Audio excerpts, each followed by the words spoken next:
Hi, teacher Sivaneswaary. Thank you for joining us today. We introduce ourselves first. Hi, my name is Angelina Rose. Hello, teacher. My name is Yasotha Kumara. Hi, teacher. My name is Vasunthra. Hi, everyone. Hi, Angelina. Hi, Vasunthra. Hi, Yaso. Let's get started. Teacher, could you tell a bit about yourself? Like, how long have you been teaching English, and also your journey in being teacher? All right. Okay. I started teaching English 18 years ago. So I guess it was in 2006 when I finished my diploma. It was not diploma. I did KPLI. Okay. So KPLI is a program, teaching program when you do after you have a degree in hand. So my degree was in accounting. So I was working as an auditor before I became a teacher. And then after that, I thought, okay, I should do teaching because I think my passion is towards teaching. So I did a 1-year course in KPLI. And then I got offered to become a teacher in St. Anne's Convent in Portland. So 18 years ago. And yeah, I'm still there. We're still at St. Anne's Convent. Okay. Yes. Okay. So, Vasunthra, you may proceed. Okay. Can we go into the questions, teacher? Yeah, sure. Okay. The first question. Can you explain what CEFR is and how it is related to the English curriculum in immersion schools? Okay, thanks, Vasunthra, for the question. Okay, as you all can see, CEFR is CEFR stands for Common European Framework of Reference for Languages, introduced by the Europeans. And this is not actually only for English, it's actually for many other languages also. So what happened in Malaysia was, we started adopting the CEFR from the transition from KBSR, and then it was KSSR, and then now we are currently adopting the CEFR. Okay, so it's actually a 6-point scale where it ranges from A1 up to C2. So that is a brief introduction of what CEFR is. And if you ask me what is the relationship relation to the English curriculum in Malaysia, we have already adopted the system. Okay, so I guess that answers your question. Okay, thank you, teacher. Thank you for the clarification. For the second question, teacher, what are the main benefits of using the CEFR curriculum in primary schools? Okay, so if you're asking only for primary schools, I guess although CEFR is being used worldwide as a benchmark for the language, objective language setting. If we start from primary level, it will be an easier transition when the students go to secondary level or tertiary level. So that is why when it's introduced at the primary level, there won't be any hiccups when they move on to the next level. And since students are already familiarized, they have already familiarized themselves with CFR at the primary level, so the transition will be easier. Oh, yes. So I see. Okay, so let's go for the third question.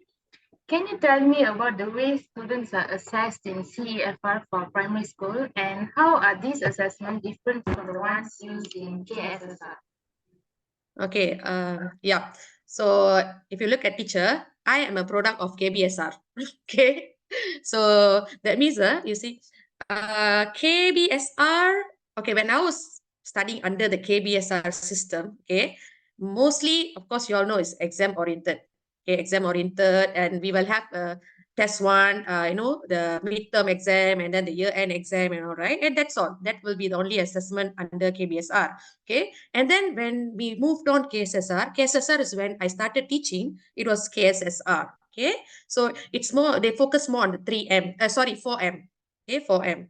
And then now when their students are being assessed under CFR, it's an ongoing process. So it's not only midterm or year end. It's like every day. You can assess them every day as you go, based on the, in CFR, there are I can statements, right? So the students are being assessed using that statements throughout their learning process. So that is a distinct difference between KBSR, KSSR, and also CFR. Oh, okay. Thank you, teacher. For the fourth question, how does the CFR curriculum fits together with the KSSR in merchant schools? That means how the curriculum fit together to the KBSR and KSSR in Malaysian schools, right? Okay. Yes. Basically, the objective is the same. We still want students to know English, to learn English the right way, in fun way.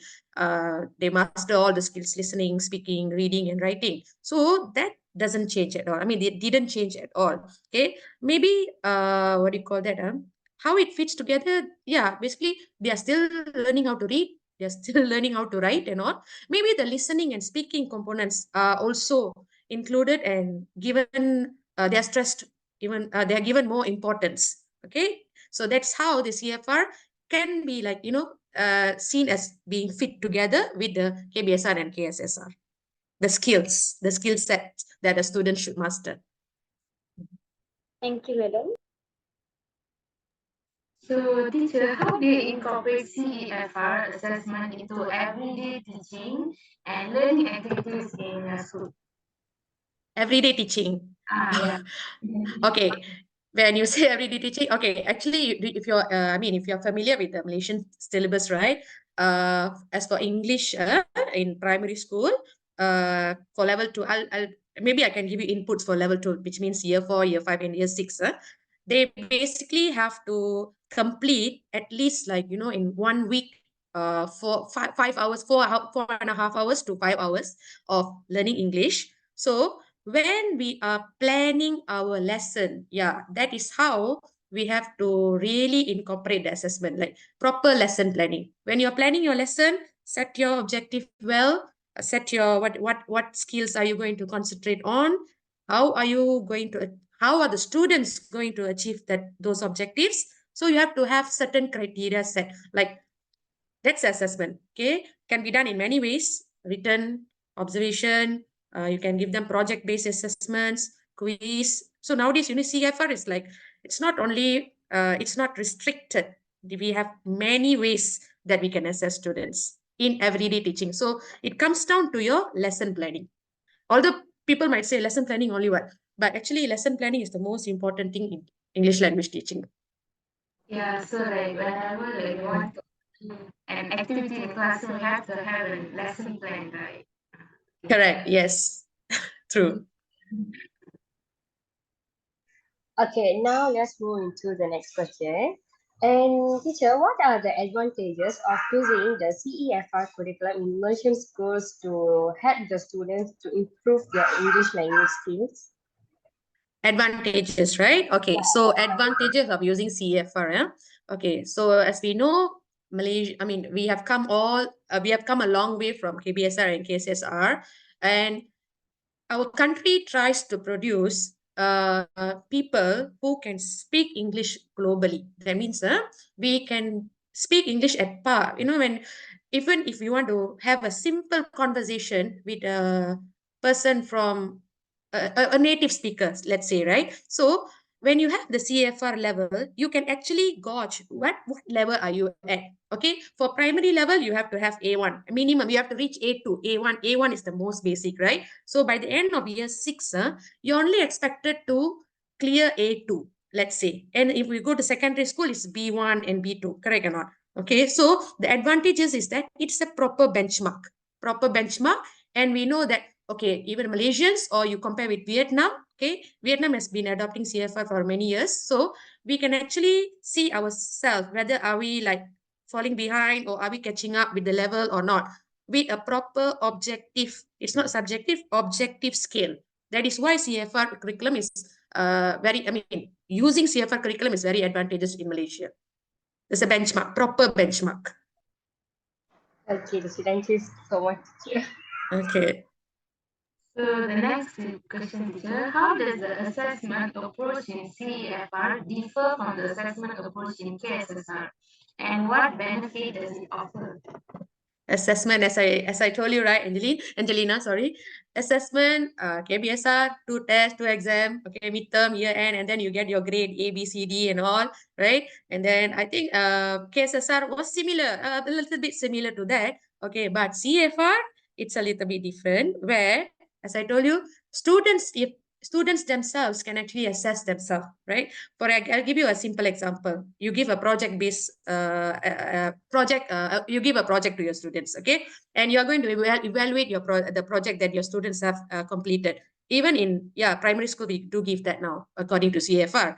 So in order to assess them, we have to have our rubrics, okay? So our rubrics will state, okay, this is like a checklist, right? Rubrics. So when we have, that is the difference in the assessment approach, okay, where we can also give the students the rubrics much earlier, so that they have a set of goals. Okay, I need to do this, I need to do this, I need to do this. So the criteria is set, they have to achieve this criteria, and when we assess, it'll be easier for both parties, for the students and also for the learners. And talking about assessment, now we have the TPs, right? Tahap penguasaan, descriptors, right? So at the end of the term, we can actually provide students not with ABCD, but we give them TPs. Like it starts from TP1 to TP6. So this is the distinct difference between our grading system previously and currently. Okay, we give them TPs, and TPs, we allow the students to even ask questions like, teacher, I would like to improve. Okay, currently I think you gave me a TP5. What can I do to improve myself to get a TP6? So teachers have got more opportunities to give the students like a more, assessment in order for them to improve themselves. So it can go the other way around also. Like they already have TP6, so they want to say, teacher, how do I maintain my TP6? What else can I do? So it's not A, B, C, D anymore, more to TPs. Yeah, that's the assessment approach in CFR. And it goes under 4 skills. Yeah. So much difference than what you all learned last time, right? Yeah, But you very understand? Too much of the activities. I feel Yeah, like, no, but when you guys were in secondary school, were you given TPs?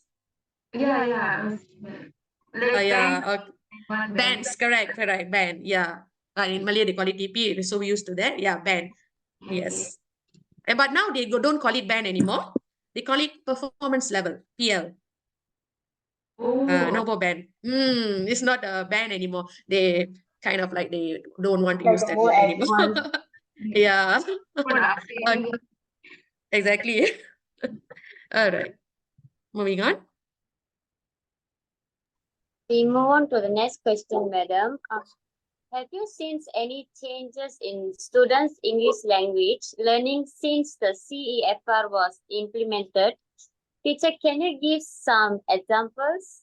Yeah, sure. Okay, the most obvious difference will be the current CFR learners, they are not better, they are active in communication, very active in communication. The lesson will be like, the classroom will be a little noisier than our previous standardized classroom. Okay, so this is the difference that I can see, because I've been teaching for the past 18 years, right?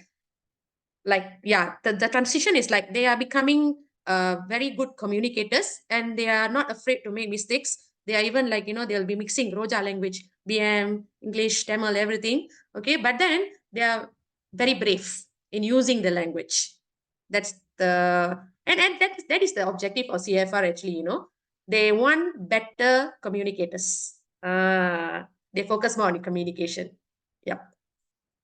Thank you so much, teacher. Yeah. Okay.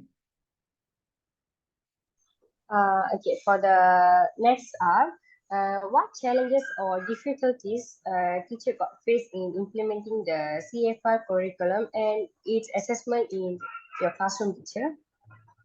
Challenges and difficulties. Okay, yeah, because I had, like, as a teacher's point of view, we had to go through a transition period from KSSR to CFR. I wouldn't say it's that difficult. Maybe the only difficult part was like familiarizing ourselves with the grading method and assessment method, because even we teachers, we need help, in maybe I have a colleague who's teaching another class of standard 6. I'm teaching the one class, and my friend is teaching another class. So we have to always synchronize our grading, our assessment. Like maybe if we are giving the same kind of task, how will I grade the student and how will my colleague grade the student? So that was the one of the difficulties that we faced. So we had to like always discuss with each other to set a certain standard. And it differs from school to school also. Maybe now my school, we are grading like this. In another school, they might be, they have their own assessment level and so on. So there will be differences between one school to another school because our assessment depends on the kinds of tasks that we give our students, and depending on the level of students that we have also. We might have, in our class we have 36 to 40 students, so everybody is different. Okay, their levels are different, so we have to plan differentiation strategies for them, the good ones. Okay, the fast learners, what are we going to do with them? The slow learners, what are we going to do with them? So that is the challenge. Those are the challenges that we have, planning activities for the different types of learners in class. Okay, then it's like too much we have to handle in one time. But we are used to it, and I guess you as future teachers will be able to do it. Okay. We also learned in our classes, like we have to prepare a lesson, like to low to high proficiency student, like in one task, right? So we have Yes, to correct. like, Yeah. That's the challenge, yeah. Who said teaching was easier? yeah, exactly. Okay, moving on. Teacher, from your perspective as an English teacher, what do you think are the strengths and weakness of the CFR curriculum and its assessment compared to KSSR? You mean to tell the strengths and weaknesses, huh? Okay. Yes, as a Okay, teacher. as a teacher, yes. As a teacher, I really love CFR. Okay, because CFR allows me to assess my students in various ways, not only one way, various ways. So if plan A doesn't work, I can always go to plan B and see whether my students can do it or not. Okay, and I have the autonomy to fine tune my activities, okay, to suit my students level, right? And to make sure, because our, we have our unit scheme of work, right? Yes, of course, it's a scheme of work that we have to follow throughout the year, but it gives some kind of flexibility in terms of planning the activities. So that is the advantage, one of the advantages that I feel that CFR has to offer. And the weakness, it's basically, actually, I wouldn't call it weakness, but maybe an area to improve is that teachers should be taught, or we have to, go for courses on more how to synchronize the grading. That's all. Otherwise, planning activities, implementing it, okay, that one all okay. Just that how to synchronize. Okay, my assessment and your assessment should be around the same. Okay, we cannot have a very big gap in it. That's only, I mean, for me, that's the weakness. Oh, I see. Thank you for making me more understandable, madam. Okay.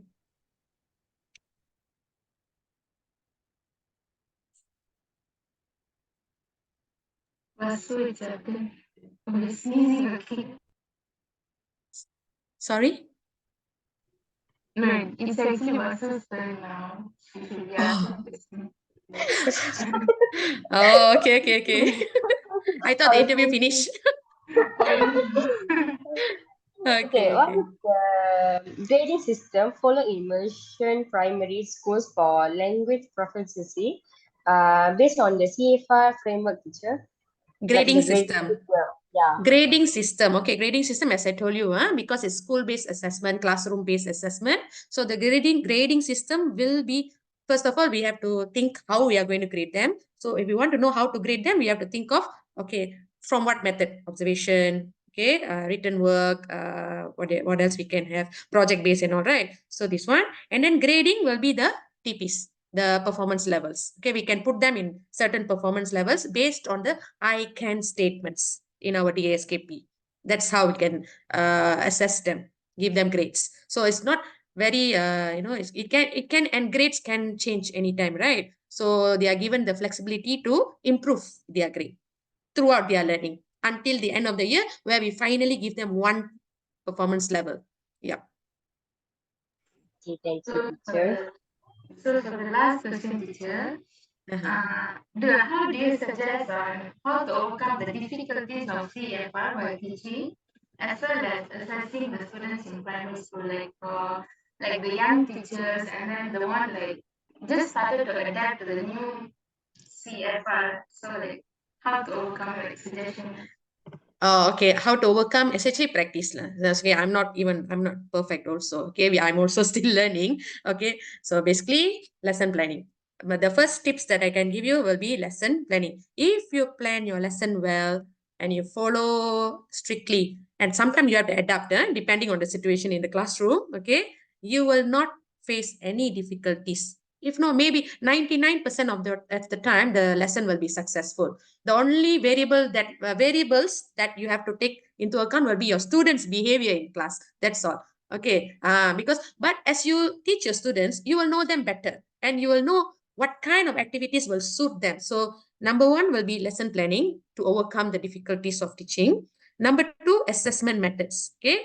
Number three will be differentiation. Okay. As I told you, right? One class, you will have many different students of different levels. So what are you going to do if the student finishes your work in 10 minutes? What are you going to do with her or him? That is where the differentiation strategy comes in. And differentiation strategies, there are plenty of types that you can follow, like time. Okay, maybe for the good student, you can give 5 minutes. For the weaker ones, you can give them 15 minutes to complete one task. Or the output, differentiation in output. Have you heard, multiple intelligence, right?